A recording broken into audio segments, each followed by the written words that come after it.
You're playing.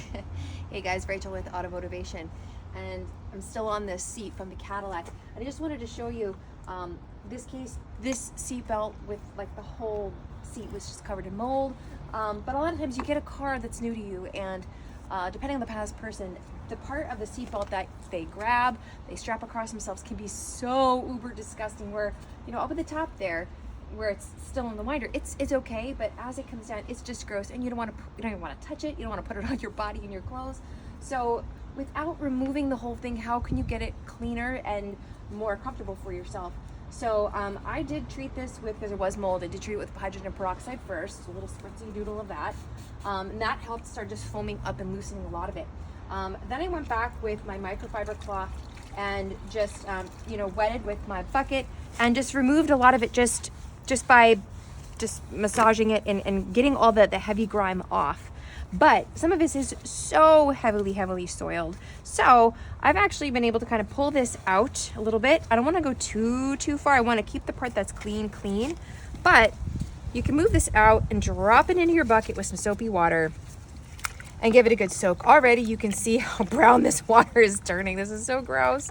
What if we get clothespins or something and lock these? Yeah, you could. That's a great way to just like lock it down, some heavy chip clips, whatever you want to do, just to keep that tidy.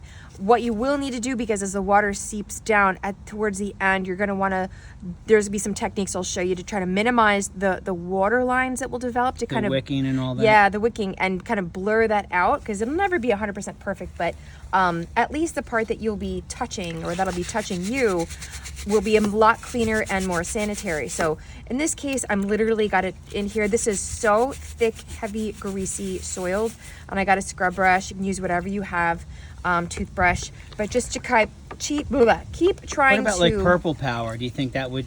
Yeah. Or is that like really like? Well, it works great, especially on grease. You just gotta be really careful. You gotta wear gloves, a mask too, because you'll choke to death. That works amazing as a degreaser, but if you are sensitive to chemicals, there's kind of other ways around it.